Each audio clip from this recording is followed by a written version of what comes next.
আসসালামু আলাইকুম। আজকে আমার জীবনের এমন একটা ঘটনা আপনাদের কাছে শেয়ার করতে চাই যে এটা আমার জীবনের একটা অভিজ্ঞতা বলতে পারেন। আমি তখন সবে ক্লাস 10-এ পড়ি। ওই সময় আমি অনেক ফ্রেন্ডের সাথে আড্ডা দিতাম রাত্রে। এমনও হতো যে রাত 12টা 1টা পর্যন্ত হতো। তো রাত 1টা হওয়ার কারণ হচ্ছে এরকম যে আমি বাংলাদেশ মানে সাধারণতভাবে যদি কোনো বাংলাদেশের খেলা হয়, ফুটবল খেলা, ক্রিকেট খেলা, মানে এই খেলাগুলা উপভোগ করতাম রাত ভরে। আমাদের বাসায় টেলিভিশন ছিল না, যেতে হতো একটা গ্রাম পার হয়ে অন্য একটা গ্রামে। তো একটা গ্রাম পার হয়ে যখন আমরা অন্য একটি গ্রামে যেতাম, সেই ক্ষেত্রে আমার সাথে ছিল আমার একটা বন্ধু, তার নাম ছিল আব্দুল্লাহ। আব্দুল্লাহ সাধারণত একটা আমার থেকে প্রায় 1 হাত লম্বা। আমার লম্বার উচ্চতা এরকম যে 5 ফিট 9 কিংবা 10 এরকম, বা 8ও হতে পারে, বাট এখন আমি অতটা জানি না। সো আমি আসি আমাদের মূল ঘটনায়। সেদিন ছিল আমার মনে আছে সেদিন ছিল শনিবার, আর শনিবারে খেলা ছিল বাংলাদেশ বনাম ইন্ডিয়ার খেলা। তো খেলাটা ছিল টি-20 খেলা। টি-20 খেলা তো সাধারণত 6টা থেকে আরম্ভ হয়, আর ওই সাইডে 12টা পর্যন্ত চলতেই থাকে। তো আমি আর আব্দুল্লাহ বললাম চল তাহলে যাওয়া যাক। যেহেতু আর তোমাদেরকে বলে নেওয়া দরকার, আমাদের গ্রামে কোনো টেলিভিশন ছিল না, টেলিভিশনটা ছিল অন্য একটা গ্রামে। তো যে যাই হোক, সেটা বড় কথা না। এখন আমি আব্দুল্লাহকে বললাম, আব্দুল্লাহ তাহলে চল আজকে বিকালে যেহেতু আমরা আসি, তাহলে সন্ধ্যা 6টার দিকে ওই গ্রামে যাব, তারপর খেলা দেখে দুজনে একসাথে বাড়ি ফিরবো। তুই কি বলিস? আব্দুল্লাহ বলল, যাওয়া যায়, তবে কিন্তু যদি লেট হয় তখন তো আবার মা বকবো। আমি বললাম, গাধা, আমার বাড়িও তো বকবো, আমিও তো বকা খাবো, তার মানে এই না যে আজকের খেলাটা মিস করব, বাংলাদেশের খেলা, বুঝোস না গাধা তুই। আব্দুল্লাহ বলল, ঠিক আছে চল, জামানি, সমস্যা নেই।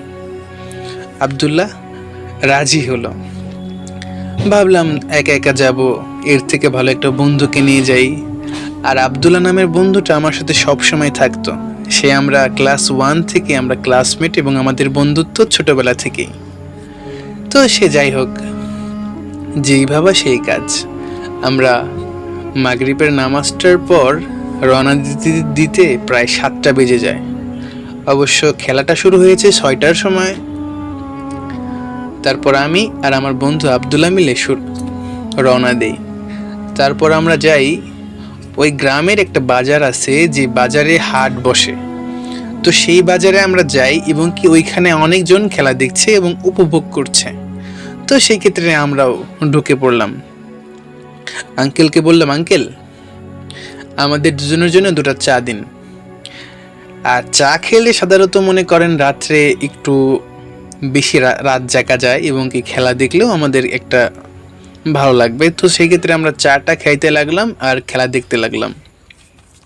খেলা দেখতে দেখতে প্রায় আপনার হচ্ছে 12টা বেজে যায়। 12টা 10 বাজে ঘড়ির কাঁটায়। একটা ফোনও ছিল, বাটন ফোন ছিল তখন।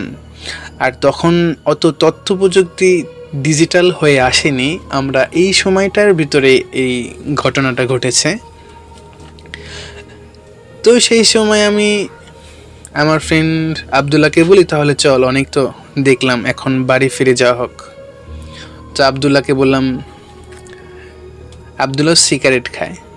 তো সে বললো, একটু ওয়েট কর, আমি দোকান থেকে একটা সিগারেট নিয়ে আসি, কারণ রাত্রে যাচ্ছি, অনেক রাত, জানি না সামনে আবার কি মহা বিপদ হইব। আমাকে, দূর গাধা, কিছুই হইব না, হুদাই। আরে গাধা, আমরা যে আজকে আপনাদেরকে এই বিষয়টা বলে নেওয়া দরকার। আমরা যে গ্রামে আসছি তার মাঝখানে একটা জঙ্গল থাকে, প্রায় সেই জঙ্গলটা পার হতে আপনার 5 মিনিট সময় লাগে। অনেক একটু বড় জঙ্গল। আবার অনেক ছোটও না, মানে মাঝামাঝি অনেক বড় একটা জঙ্গল। তো সেই জঙ্গলে অনেক গাছ আছে, যেমন তাল গাছগুলা বেশি থাকে এবং বাঁশ ঝাড়গুলা বেশি থাকে। আর তখন একটু বাতাস ছিল। যাই হোক, তো আবদুল্লাহ সিগারেট নিয়ে আসলো।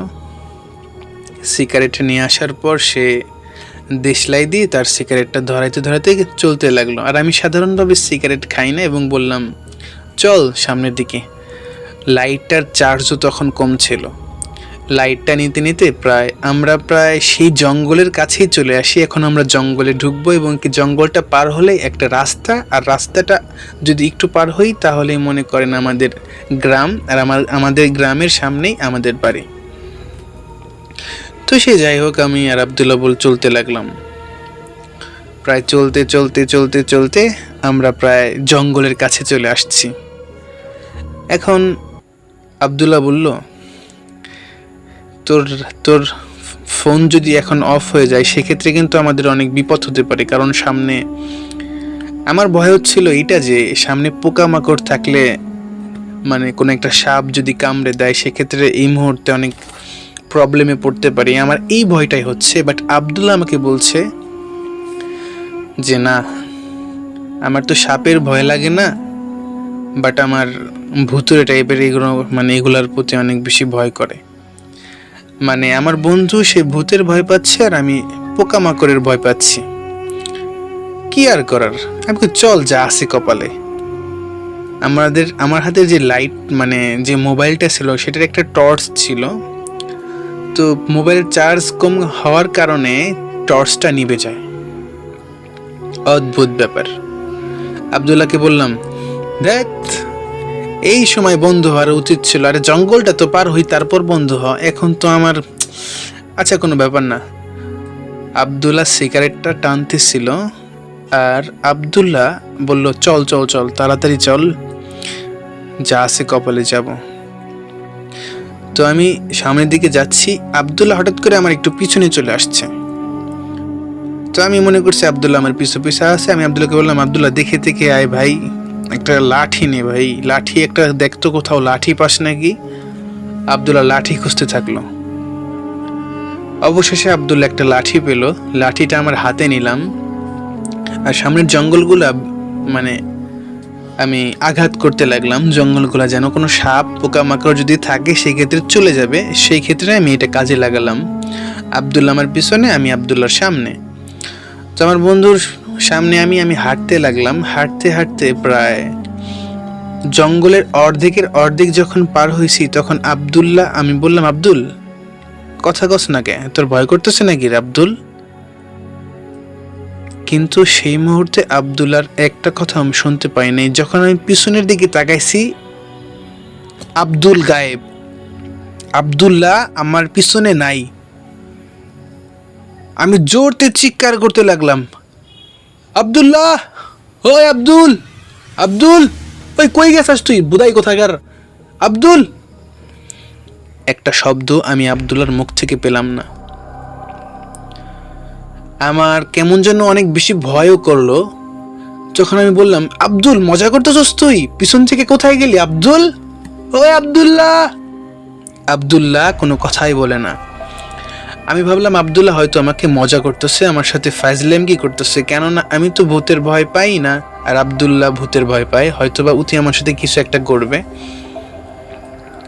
সেক্ষেত্রে আবদুল্লাহ আমার পিছন থেকে হঠাৎ করে উধাও হওয়ার কারণটা আমি ঠিক বুঝলাম না। হয়তোবা আমি ভাবলাম উনি আমার সাথে মজা করছে, একটু পর সামনে এসে আমাকে ভয় দেখাবে। তো সে যাই হোক, তো আমি আমার মতো আবার চলতে লাগলাম। ভাবলাম আবদুল্লাহ যেখানে আছে ও আবার চলে আসবে ঠিকই, আমাকে একটা ভয় দেখাবে, কোন একটা মজা করবে। তো আমি বিষয়টা নিয়ে তেমন একটা ভাবলাম না। তো আমি আবার জঙ্গলের সামনের দিকে যেতে লাগলাম। জঙ্গলের এখন অনেক পাখির কিচিরমিচির শব্দ শোনা যাচ্ছে, বাট কিছুক্ষণ পর জঙ্গলটা একেবারেই চুপ হয়ে যায়। আমার আর কেমন ভালো লাগতেছে না, আমার একটু গা ঝিমঝিম করছে। আমার এই গা ঝিমঝিম করার কারণ এরকম যে আমি এখন একা, আর আমার সাথে কোনো একটা লাইটও নাই। এখন আমি সামনের দিকে যাব, এখন কেমন যেন একটু ভয় করতেছে। আর আমার এরকম মনে হচ্ছে আমার পিছনে কেউ একজন আছে। আমি যখন পিছনের দিকে তাকাই তখন আমি কাউকে দেখতে পাই না। আব্দুল্লাহ আমার পিছনে নাই। আমি এখন সিরিয়াস হয়ে গেছি, সত্যি কি আব্দুল্লাহর কিছু হয়ে গেল বা কোনো একটা ঘটনা ঘটছে? আমি হঠাৎ করে যে ছেলেটা আমার পিছনে ছিল হঠাৎ সে নাই, মানে সে কি আমার সাথে সত্যি মজা করতেছে? আমি কিন্তু জঙ্গলের অর্ধেক চলে আসছি, তারপরও আব্দুল্লাহ আমার সামনে এলো না। আমি ভাবলাম আব্দুল্লাহ কি কোনো ক্ষতি হয়েছে নাকি? আমি আবারও জোরতে চিৎকার করতে লাগলাম, আব্দুল্লাহ, ওই আব্দুল্লাহ, আব্দুল। আব্দুল্লাহ আর নেই পিছনে, আর তাকে পাইলাম না। এখন আমার খুব ভয় করছে। আমার এত বেশি ভয় হওয়ার কারণে এখন আমি সত্যি সত্যি কেমন যেন অটোমেটিক একটা ফিল, আমার গায়ের লোমগুলা দাঁড়িয়ে গেল। হঠাৎ একটা বাতাস আমার পাশ দিয়ে চলে যায়, আমাকে পিছন রেখে একটা বাতাস খুব গতির বেগে চলে যায়। কিন্তু দুঃখজনক ব্যাপার হচ্ছে শুধু এই বাতাসটার অনুভব আমি একাই করতে পারি, বাট কোনো পাতাও নড়ে নাই সেইখানে। আকাশের চাঁদটা জ্যোৎস্নায় চাঁদ, জ্যোৎস্নার আলে, মানে জ্যোৎস্নার যে আলো হচ্ছে সেই আলোর মাধ্যমে আকাশ মানে গাছগুলা একটু স্পষ্ট দেখা যাচ্ছে। ঠিক আমি যখন সামনের দিকে অগ্রসর হতে লাগলাম, ঠিক সামনে একটা সাদা কাপড় পরে একটা মহিলা সামনের দিকে হাঁটছে। আমি ভাবলাম নিশ্চয়ই এটা আব্দুল্লাহ হইব, ওর মতো বেদব আমি কখনো দেখি নাই, আমার সাথে মজা করতেছে। তো ফাইনালি সে আমার সাথে মজায় এখন মেতে যাচ্ছে। তো সেই ক্ষেত্রে আমি বললাম, আব্দুল্লাহ দেখ, এতক্ষণের ভিতরে তুই সাদা কাপড় কোথায় পেলি ভাই? বুঝলাম না কাহিনী। তোরে খুঁজতে খুঁজতে আমি করতেছি আর তুই আমার সাথে মজা করতেছোস? সামনের দিকে চল, আরে কথা বল। ঠিক ওই মুহূর্তে ওই সাদা কাপড় ওই মহিলাটা সামনের দিকে যাচ্ছে, কিন্তু আমি ভেবে নিচ্ছি এটা হচ্ছে আব্দুল্লাহ, আর সে সাদা একটা কাপড় ম্যানেজ করছে, তারপর আমাকে ভয় দেখাবে। তো এরকম ভাবতে লাগলাম। তো আমি সামনের দিকে যাচ্ছি এবং কি ওই মহিলাটার দিকে আমি এখন যাব। তো আমি মহিলাটার দিকে যাচ্ছি, কিন্তু আমি ভাবছি এটা আব্দুল্লাহ হবে। যখন আমি বললাম, দেখ আব্দুল, এইটুক সময়ের ভিতরে সাদা কাপড়টা কোথা থেকে ম্যানেজ করলি? প্লিজ তুই এখন চল, মজা করিস না, আমি জানি তুই আব্দুল্লাহ। কিন্তু আমি যখন তার সামনের দিকে যাচ্ছি, সে হঠাৎ করে আবার অনেক স্পিডে সামনে আবার এগোতে লাগলো। আমি বিষয়টা অদ্ভুত হলাম, মানে আমি যত তার সামনের দিকে যাই আর সে অটোমেটিক আরও আমি তার অনেক পিছনে চলে আসি। আমি বিষয়টা বুঝলাম না। এখন আমার সত্যি সত্যি ভয় করতেছে। এখন আমার অটোমেটিক ভাবতেছি আসলেই মানে ভূত বলতে কিছু একটা হয় কি না। আমি বলতেছি, আব্দুল্লাহ দেখ, মজা করার একটা লিমিট আছে। আব্দুল, আব্দুল। বাট আব্দুল্লাহ এইটা না। তখন আমি বুঝতে পারছি যেটা দেখার মতো এবং কি যেটা বোঝার মতো ক্ষমতা তখন আমার ছিল না, আমি প্রস্তুত ছিলাম না। আসলে যে লোকটা আমার সামনে আসে সাদা কাপড় পরে, সেই লোকটা আসলে কোনো মানুষ না। সে সামনের দিকে যাচ্ছে এবং তার মাথায় ঘুমটা আছে এবং তার পাটা, সে যাচ্ছে সামনের দিকে কিন্তু তার পাটা সোজা আমার দিকে, কিন্তু সে যাচ্ছে সামনের দিকে তার পাটা সোজা আমার দিকে। এইটা দেখার পর আমি অনেক বেশি আতঙ্কে হয়ে যাই, আমার গায়ের লোম একেবারে দাঁড়িয়ে যায় এবং আমি পিছনের দিকে জোরতে ছুটতে থাকি। আমি অনেক জোরতে ছুটতে প্রায় আমি জঙ্গলটার অর্ধেক চলে আসি আবার। এবং দুঃখজনক ব্যাপার হচ্ছে সেই পরনের সেই মানুষটা, সেই সাদা কাপড় মহিলাটা আমার সামনে আবার হাজির। আমি অনেক বেশি হাঁপিয়ে যাই। কে কে আপনি কে? আমি দেখি সেই মহিলাটার চোখ আগুনের মতো জ্বলছে। এরকম ভয়ানক দৃশ্য দেখার পর আমি অজ্ঞান হয়ে পড়ি। তারপর আমি আর কিছু মনে করতে পারি না। যখন আমার জ্ঞান ফিরে তখন আমি একটা অচেনা একটা বুড়ির বাড়িতে আসি। দিনের আলোয় চোখটা সূর্যের আলো যেন আমার চোখে পড়ে। তারপর আমি বলি, আমি কোথায়, কেউ আছেন? হ্যালো, মানে আমি এরকমভাবে বলতে থাকি। যখন একটা মহিলা আমাকে বলে, তুমি গ্রামের সেই জঙ্গলটার ভিতরে তোমাকে অজ্ঞান অবস্থায় পেয়েছিলাম আমি, এখন তুমি সুস্থ আছো তো? আমি বললাম হ্যাঁ ঠিক আছে, কিন্তু আব্দুল্লাহ কোথায়? আব্দুল্লাহ মানে? আব্দুল্লাহ কে ছিল? তোমার বন্ধু? আমি বলছি জি হ্যাঁ, আমি আমার বন্ধুর সাথে আমরা গ্রামের এখানে আসছিলাম। সে কালকে বিকালের দিকে আমরা খেলা দেখার পর 12টার দিকে রওনা হই। তারপর আমার বন্ধু আমার পিছন থেকে আর থাকে না, সে কোথায় যেন চলে যায়, বাট তাকে আর আমি পাই না। কিন্তু তোমার বন্ধু, আচ্ছা তোমার বন্ধু দেখতে কেমন? আমাকে ওই মহিলাটা বলল। আমি বললাম সে অনেক লম্বা, তার চুলগুলা বড় বড় বড় ছিল এবং কি সে তার গায়ের রং ছিল শ্যামলা। তো সে বলল হ্যাঁ, এরকম একটা ছেলের লাশ তখন আমি দেখতে পেয়েছিলাম। তো সেই লাশটা নিয়ে গেছে অনেক আগে। তোমাদের এলাকার নাম কি? আমি বলছি আমাদের এলাকার নাম হচ্ছে উথুলি। তো উথুলি নামের তো তখন মহিলাটা বললো হ্যাঁ হ্যাঁ, উথুলি ওইখানের একটা ছেলেকে নেওয়া হয়েছে এখান থেকে। সে নদীর পাড়ে তার লাশটা পড়েছিল আর তাকে নেওয়া হয়েছে অনেকক্ষণ আগে। আমি এই কথা শোনার পর আমার মাথায় কাজ করতেছে না, কি বলে এগুলা, মাথা খারাপ নাকি? আমার সাথে ছিল। তখন সে বলে তোমার বন্ধু হয়তো সে কোনো একটা খারাপ কিছুর সম্মুখীন হওয়ার পর তাকে হয়তো মেরে ফেলছে।